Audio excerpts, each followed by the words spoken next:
If you're seeking a fresh tactical JRPG to immerse yourself in, you've come to the right destination. There's no better feeling than building a unit from scratch, watching them become battle tested, executing your strategic assaults. Whether you like grid-based or real-time strategy combat, there's gonna be a game on this list to cater to your needs. Let's get started with what many believe to be a modern classic that just released, Unicorn Overlord. You'll take on the role of the exiled prince Alan as he leads the Liberation Army in a campaign to reclaim the kingdom. The story can be straightforward, but where this game shines is going to be the depth of strategy the gameplay takes. Your army starts out small, but as you traverse the world and reclaim territories, you're going to gain valor, allowing you to recruit more members and build up your army to become stronger. Unicorn Overlord's combat mixes real-time strategy for navigating the map and automated turn-based combat once units begin to engage. Even though these battles are automated, you'll have a little control over it by setting skill priorities for characters to use when they engage within battle. Each unit, which is going to be the character on the map,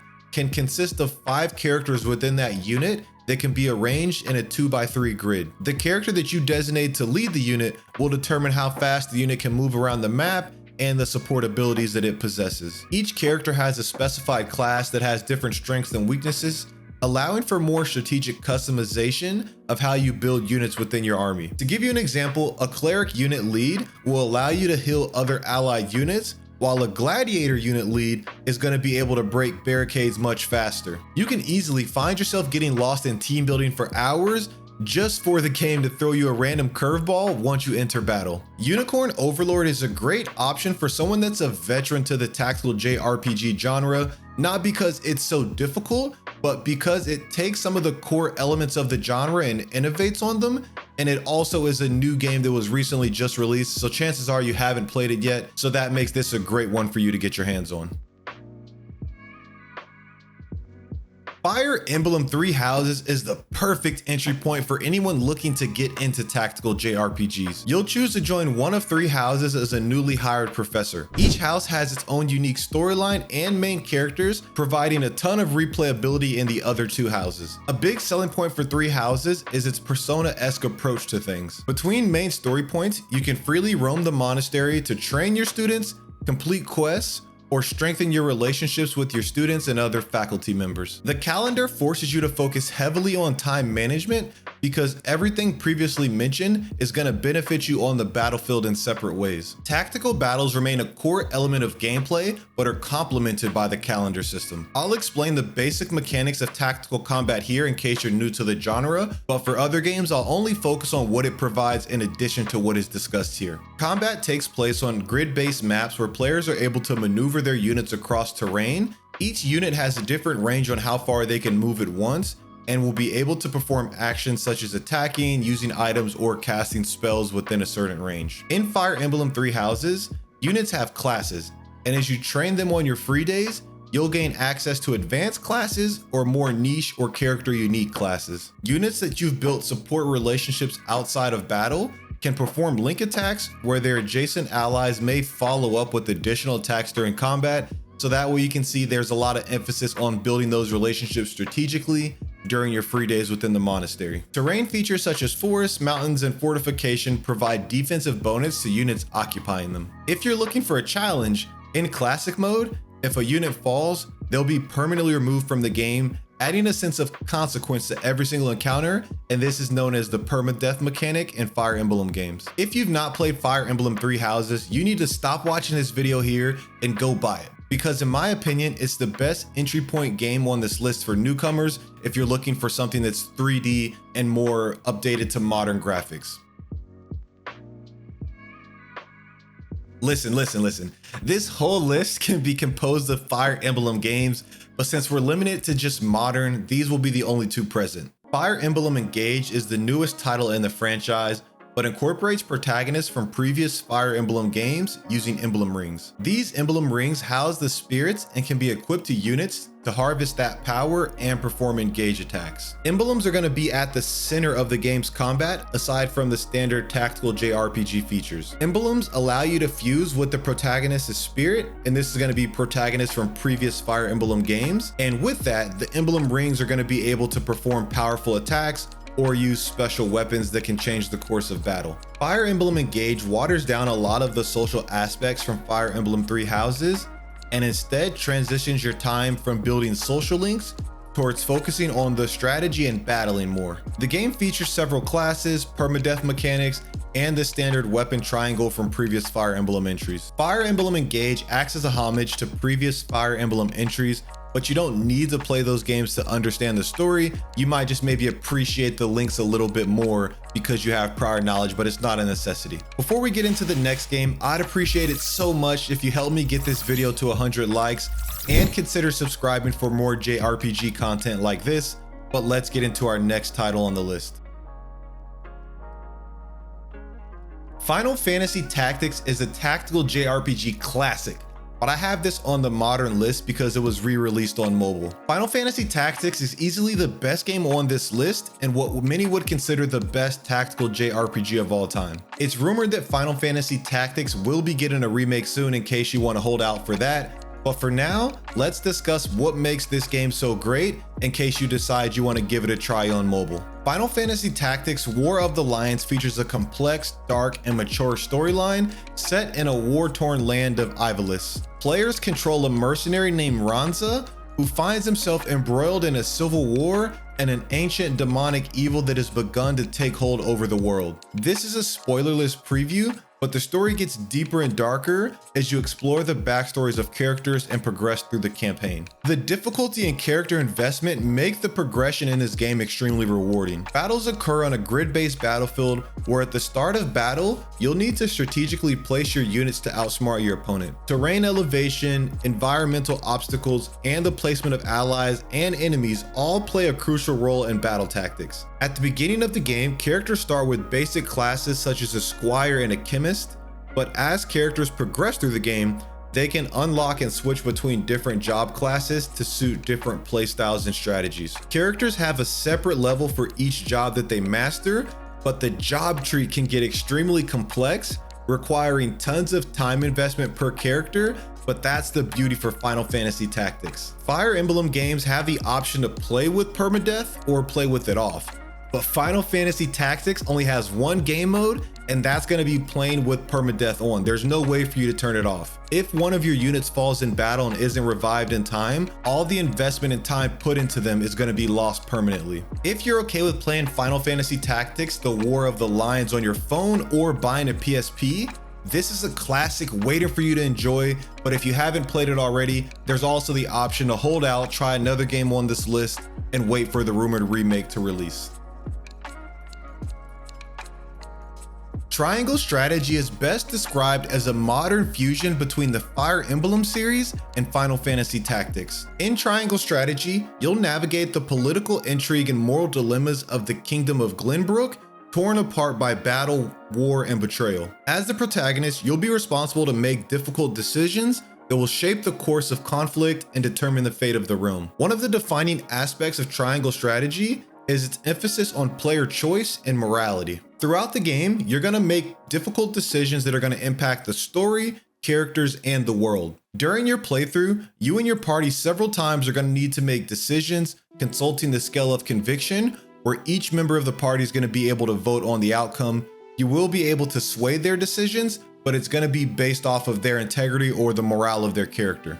Triangle strategy offers multiple branching story paths and endings based on your choices throughout the game. The fact that the narrative of Triangle strategy is non-linear and so many decisions are affected based on your choices, this is going to encourage replayability as you explore different narrative paths as you make different morale decisions throughout the game. During the course of the campaign, leveling up characters by using them in battle will increase their attributes and unlock new special abilities and skills. Formation plays a crucial role in battle tactics as units positioned behind obstacles or elevated terrain gain defensive bonuses and better vantage points for attacks. An example of this would be a fire attack being used to set fire to the ground to hinder enemy movements. There are several classes, but Triangle strategy doesn't offer much depth as other tactical JRPGs by Square Enix, such as Final Fantasy Tactics, but this is a good option if you're looking for a more modern version of those games on modern consoles.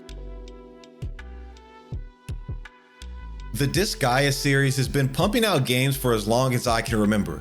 But luckily for you, Disgaea 5 requires no prior knowledge of previous games to understand the main story. Disgaea 5 is a prequel to the other games, so if you find yourself wanting more, you have a treasure trove of other games to satisfy you. Players can organize their characters into squads, each with unique benefits and abilities. Squads can provide passive bonuses, unlock new features, or even allow characters to perform special actions, such as combining their powers in battle. Disgaea 5 offers a vast array of recruitable characters, each with unique abilities and personalities. You'll be able to tackle an item and a shower world that generates RNG randomized dungeons, allowing you to power up your equipment or level up your character's stats. Players can customize their character's classes, skills, and equipment, allowing for a high degree of customization and flexibility. If you ever get bored with that, you can also create your own custom map to share with friends for them to tackle on, providing different levels of difficulty created by you or your friends.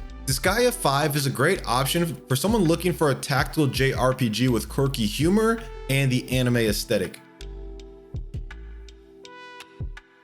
Tactics Ogre Reborn is a remake of the tactical JRPG Tactics Ogre Let Us Cling Together. A game previously limited by the consoles it was released on is now available for us all to try. You're thrust into a morally ambiguous conflict filled with political intrigue, betrayal, and the consequences of your choices. Nearly every decision made throughout the game, from dialogue choices to battle tactics, can have a far-reaching effect on the storyline and character relationships. The alignment system tracks the moral compass of your actions throughout the game. Depending on those choices made during key story events and battles, your alignment will shift towards lawful, neutral, or chaotic. There is a branching narrative that will affect your ending based on those decisions, which I previously mentioned in other games provides a ton of replayability for you to try it with a chaotic ending, a neutral, or a lawful to see how those decisions affect that ending. The heart of gameplay in Tactics Ogre Reborn revolves around grid-based tactical combat. You have characters who are assigned classes that offer different strengths and weaknesses. You can equip multiple weapons and up to 4 abilities going into battle. The class system is diverse enough to allow you to take several different approaches to combat based on your gameplay preferences. You can run in guns blazing with beefier units,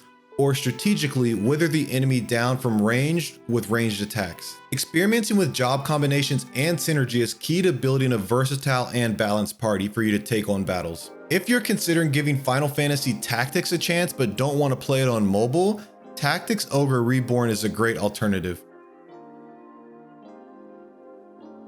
Diofield Chronicles is a new IP from Square Enix where they experimented with real-time strategy combat instead of their standard grid-based combat when it comes to tactical JRPGs. You'll enter battle with 4 units and you can direct them on how and where they're going to engage with enemies. Based on the class and character, you can activate different abilities utilizing your EP.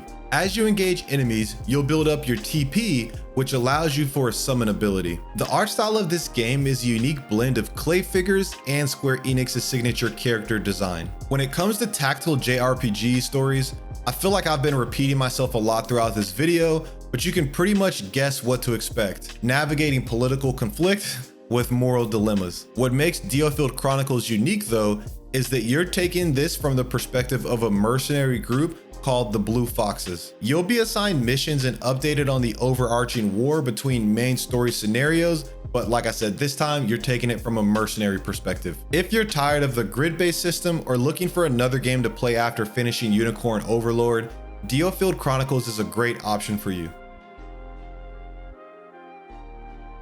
Langrisser 1 and 2 recently released on Switch, bringing these classics into the modern era of tactical JRPGs. Langrisser 1 and 2 are not direct sequels of one another, but they do take place in the same universe. If I had to recommend, I'd recommend starting with Langrisser 1, and if you find yourself having an enjoyable time, moving on to Langrisser 2. But buying one of them on the Switch is going to encompass both of them because they're both given as a package deal, so you're gonna have access to both games to make your choice from the start. Langrisser is an OG tactical JRPG that inspired many to come after its release. So I do say that the re-release has a standard grid-based combat system, but in reality, at its original release, it was very innovative and kind of genre defining. Combat does, however, add more strategic elements outside of that standard tactical JRPG that I referenced earlier. When clearing a battle, experience is not shared amongst everybody.